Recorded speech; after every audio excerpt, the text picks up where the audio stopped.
Hello, Bob Wells here, and welcome to another episode of the Undercurrent Stories podcast. Today we're heading deep into the human past, far beyond written records, beyond the rise of cities, even before the first temples, and we're going to explore one of the most enduring forces in human history, religion.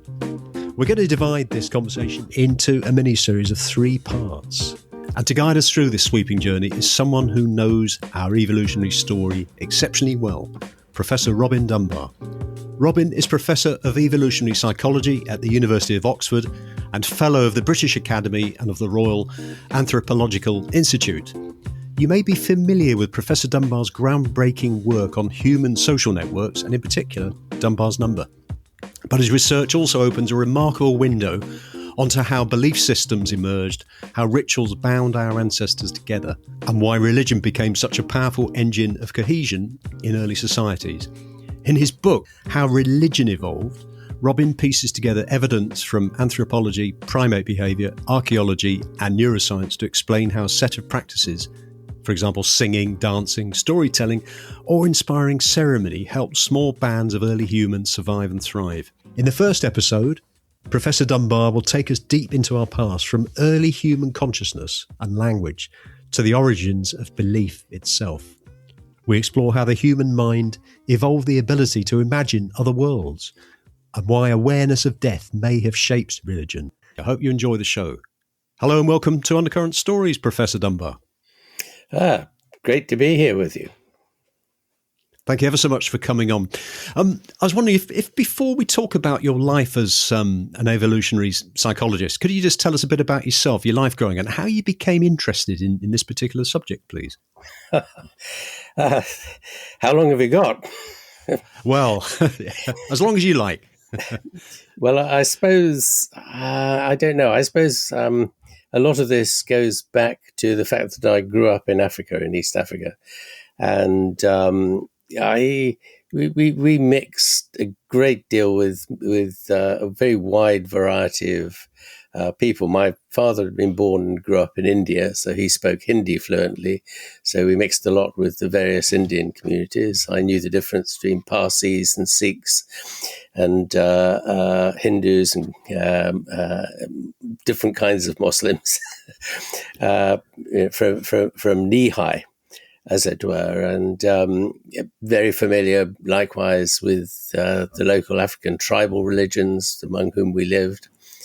And then kind of got interested through that, really, not just in the wide variety of tribal cultures as we see them in the world we live in, particularly in those kind of places, but also in human evolution, because, of course, we were but a stone's throw away from where all the exciting new fossils were being dug up in the late 50s and early 60s by Louis Leakey and people in northern Tanzania and southern Kenya in particular. So that kind of background was sitting behind me, as it were, making me generally very interested in humans and their enormous diversity and how they came to be. And much later on, I went to university actually to study philosophy. It's the only thing I was really gripped by, but perforce I was obliged to study it with something else, because I went to Oxford and they don't do philosophy on its own. You have to do it with something else. And I chose psychology as the least bad option.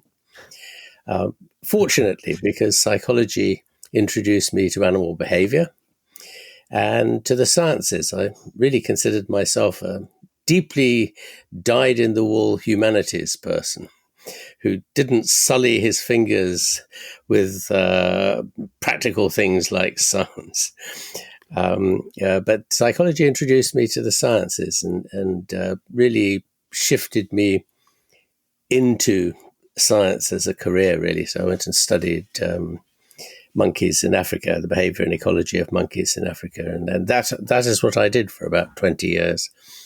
And then I kind of got interested in how humans fitted into this. And so at the time I was in an anthropology department, which kind of gave me more exposure to human cultures on a rather wider scale than just the continent of Africa. And so I became interested in kind of human evolution in a very big way, and in the diversity of human cultures and how they might have arisen. But a lot of this work was sort of built around trying to understand the nature of friendships as we have them now, and presumably have always had them, and how the mechanisms involved in creating friendships are used to create communities, to bind communities together. And it was out of that extensive 25 years studying human bonding, basically, that the idea that actually religion might have been very important in that process historically, and perhaps to some extent still is. So that's how I came eventually to end up becoming interested in religion. Well, thank you. It's a fascinating story. And did you, at any time in your life, did you feel that, I know the book itself is scientific, so, it's not a spirituality book, although No. it touches on, it talks about it. Were you at any time religious in any form? Certainly as a child, because I went to a boarding school at the age of 7 in Africa that was run by a Catholic order of priests who also ran a minor public school in England.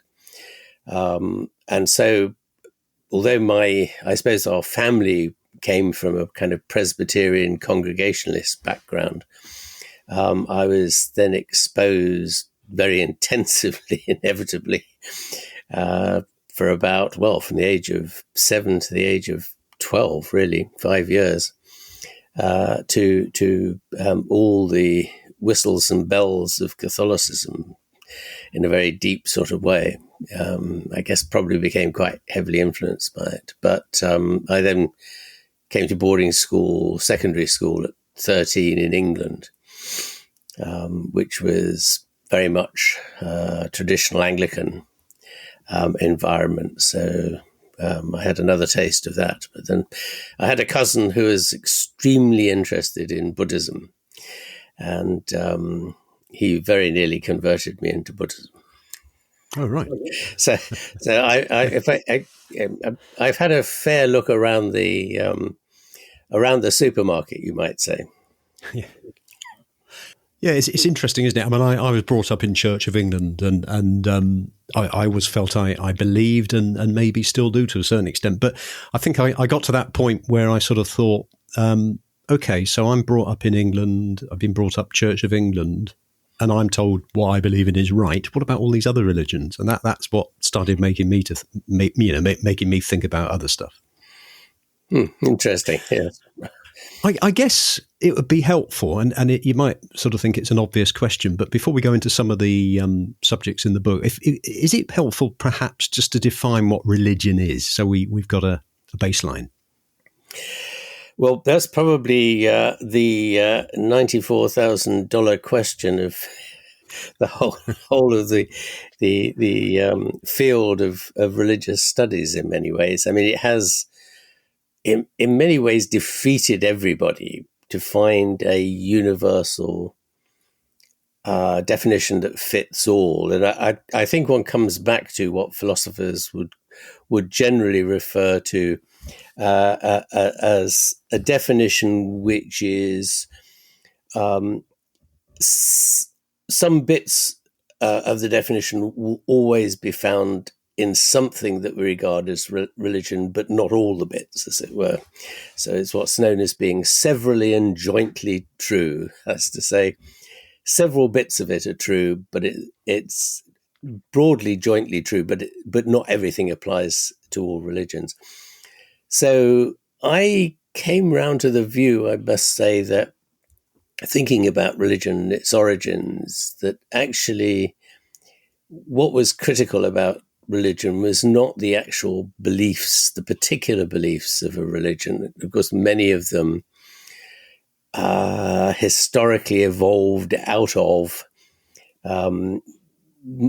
particular groupings. I mean, there's a good argument. Well, there is no question about the fact that the Abrahamic religions, Christianity, Judaism, and Islam, belong to a historical tradition, the same historical tradition. They all essentially grew out of Judaism. Judaism itself was partly a product of Zoroastrianism, picked up during the course of one of the many periods of captivity for the Jews, in this case over in sort of Babylonia and Persia, as it was, Iran now, where the traditional religion was Zoroastrianism, now represented really by the Parsis as much as anything else, having been pretty much wiped out in Iran itself.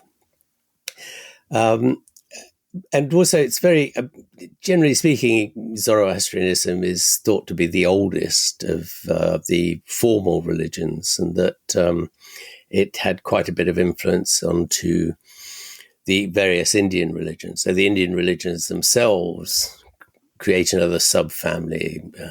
Buddhism, Jainism, Sikhism all really evolved out of Hinduism. Oh, and of course, there's another couple of members pretty much now extinct, but a couple of other members of the Abrahamic tradition, sort of tucked away in present-day Iraq as well.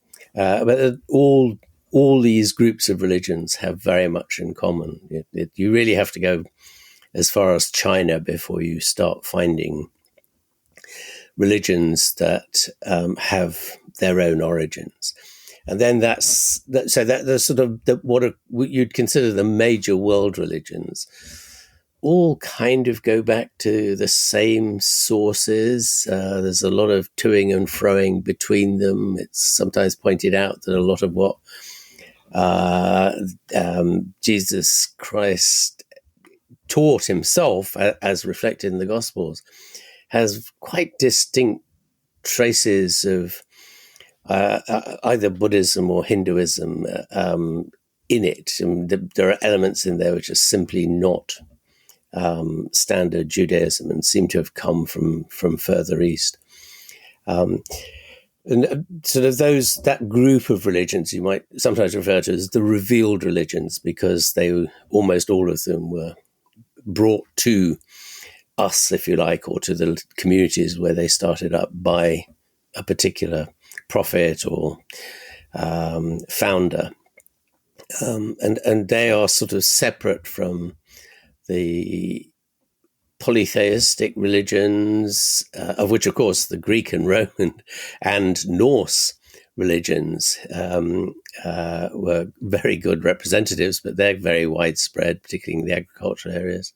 And then somewhere in the background of this is the kind of hunter-gatherer type religions, all of which are based on shamanic principles. They're based around trance, travel or travel in the spirit world induced through trance. And it sort of began to occur to me that actually the general underpinnings of all these religions, from these very simple, if you might say, primitive religions of hunter-gatherers, where there are no gods, and they don't have a particular belief in gods of any kind, but there is a spirit world into which you go, which is filled with your ancestors, because that's where your ancestors go when they die. And you can go and kind of visit the spirit world through trance. But that trance element reappears in all the major modern religions, the world religions, as all of them have a kind of trance-based element to them. And I think that's the signature of ancestral religions sort of still coming through. Various elements of the formal religions have disapproved of these strongly, particularly in the Abrahamic traditions, because these trance-based religions tend to be uncontrollable. They're very anarchic, and they often lead to the foundation of sects and cults with very strange theologies, as the priests and bishops might say. But none of the Abrahamic religions are free of these. They've always struggled with these kind of attitudes, if you like. And I think they're very, very fundamental. And it just occurred to me in the end that people probably don't join religions on the basis of intellectual persuasion. Okay, if you're born into it, you're sort of indoctrinated from very early on. But otherwise, you come into a religion through a conversion process, which is often very deeply emotional. And it's part of this kind of emotional trance-related components that really is the foundation of religious. It's experiential rather than intellectual. In terms of Homo sapiens and believing in some sort of extra thing, a transcendental or a trance type thing or a spirit world, is there any evidence? There's two questions here. Is there any evidence to suggest when that might have started? I mean, did it happen as we became Homo sapiens? Did Neanderthals have anything like that? What sort of evidence is there, Robin? Not a lot, I hasten to add. No. Archaeologists are always archaeologists come in two versions. I think there's one half of them are very reluctant to say anything about behavior or the mental world, if you like, of archaeological populations, whether that's a few thousand years ago or several million years ago. They want to see something which is kind of hard evidence, if you like, and the evidence that stream of people have really identified as crucial is formal burials in some form. So they look for evidence that bodies are laid out rather than just being dumped, thrown into the back of a cave, as it were, that they're accompanied by grave goods. And that's taken then as a marker of some understanding that there might be another realm to which the dead, or the souls presumably of the dead, go to after they die, and therefore they need to be accompanied by their weapons, maybe their jewelry, food, drink, whatever. So it's that kind of hard evidence. Now, the problem is that kind of evidence really only goes back a few tens of thousands of years at best. Possibilities earlier than that, but the further back you go in time with all archaeological fossil evidence, is it just gets less and less clear as to what's going on. The other side of it is the famous cave paintings, which are particularly common in southern Europe, but I think that's primarily because of the conditions for preservation are happen to be much better in caves in that area, rather than that it was a hot spot of religion in any sense. You certainly get cave paintings elsewhere in Africa, but even there, they don't really date back much further than 30, 40,000 years ago.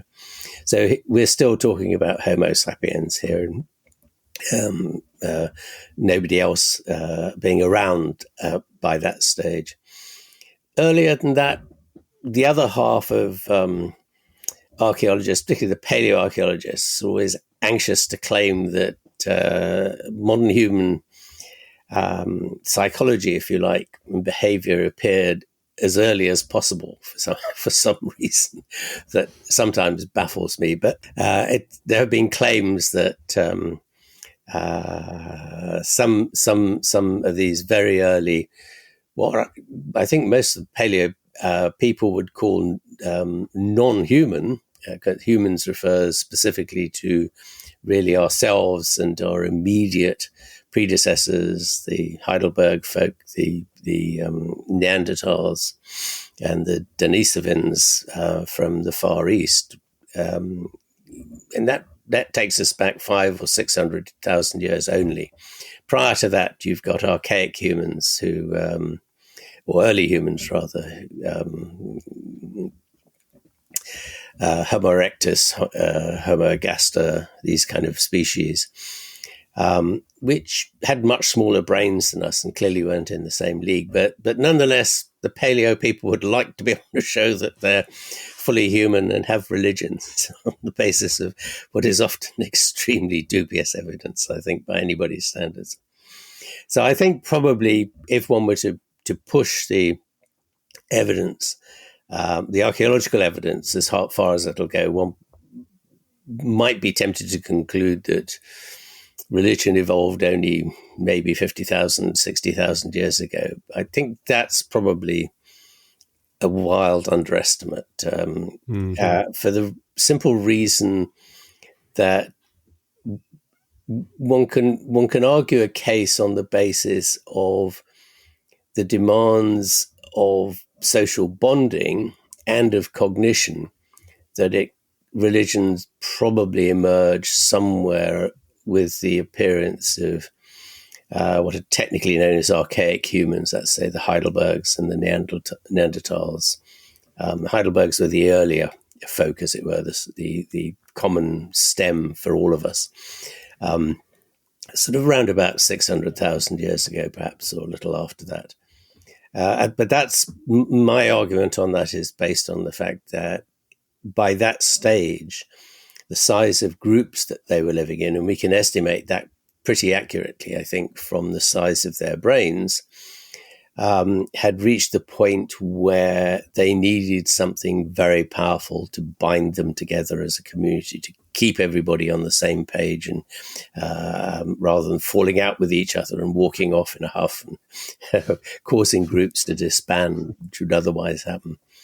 But we can go one step further, because clearly religion is dependent on two things, really. One is to be able to communicate. And it's all very well having religious experiences, but if you can't explain them to other people and discuss them and try to account for them and provide a kind of theology of a kind that makes sense of these religious, these transcendental trance-like experiences that you might have, then you don't have a religion, you just have a personal belief.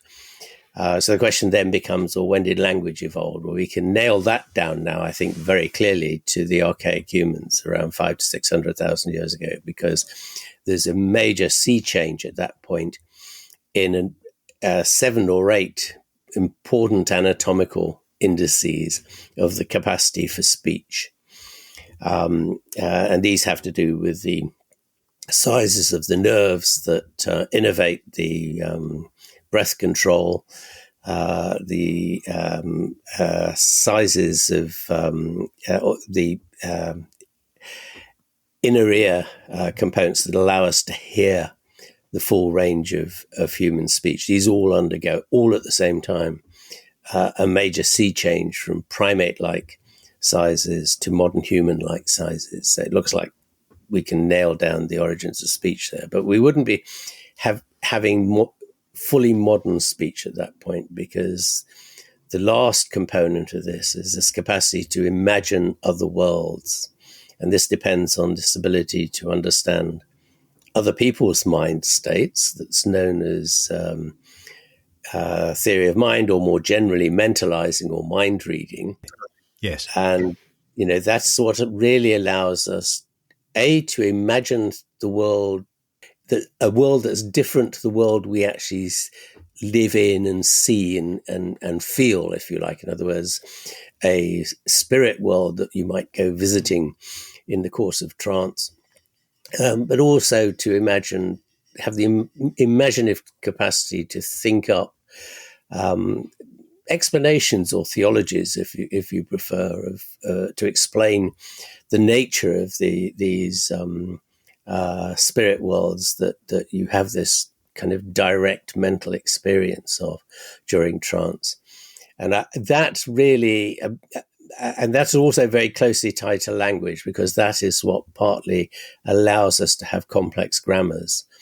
And only modern humans had big enough brains to allow us to have modern human forms of mentalizing. Neanderthals and archaic humans were a kind of one step down on a scale of 1 to 5, basically, with all animals being on level 1, and then the apes and children, very young children, on level 2 mentalizing, and adult humans on level 5 mentalizing, that sort of scale.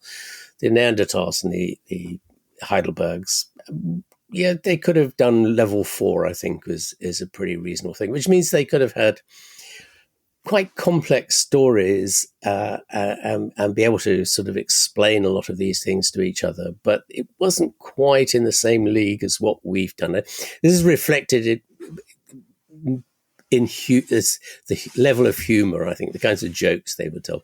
Level 4 jokes, the kind of what you'd get from young teenagers. So the kind of lavatory humor is the cartoon version of this. Now, if you like lavatory humor of 14-year-old boys, it's very funny. But if you can aspire to higher levels of mentalizing, it gets a bit boring after the second joke, because it's not very sophisticated. And it's because you can't create the complexity that gives us the kind of sophisticated humor that we have in the. That's when you start watching Monty Python. Your taste in humor changes. Yes, indeed. So exactly. Just one question on the mentalizing, because I was going to bring that up because that was an interesting concept in the book. Do you think that there's any?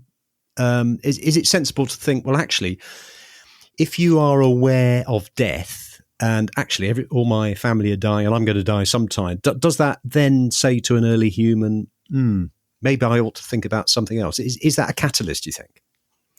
I think so. I mean, it is one of the arguments for if you like, the function of religion. And I can't remember this. I think this is the one that Freud proposed. But there have been a number of suggestions of what religion does for you, one of which is provide an explanation for the way the world is. In other words, it provides what you might think of as a very primitive form of scientific explanation as to how we control the world. If we do the right rituals, the rain will come and the crops will grow and all this kind of thing. But also then is either in parallel to that or as a sort of second phase of development, one can see it emerging into an explanation as to what happens to dead people or people when they die, that there is a part of the person that lives on somewhere else. And that's certainly very prominent in hunter-gatherer religions. All the hunter-gatherer religions all around the world have this belief, as I mentioned earlier, in a spirit world which you can go and visit in the course of trance states, go on a spirit travel, as they say. And that world is peopled by your ancestors who look after you because they have a vested interest in your continued existence. And the other group of occupants is a bunch of ogres or evil spirits who attempt to capture you and keep you in the spirit world, which of course if that happens, your physical body will die. And I suspect that did happen because mostly the way people get into hunter-gatherers get into these trance states is through very vigorous dancing, through trance dances and the like, or taking, shall we say, various chemicals which alter the mind state. And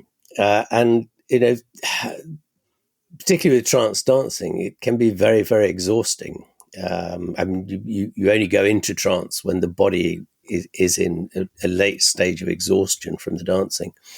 And if you push it a bit too far, it's quite conceivable that you don't recover the body and you die on the dance floor. And of course, there you are, as blindingly obvious evidence that they got trapped in the spirit world by some wicked ogres and couldn't find the way back out.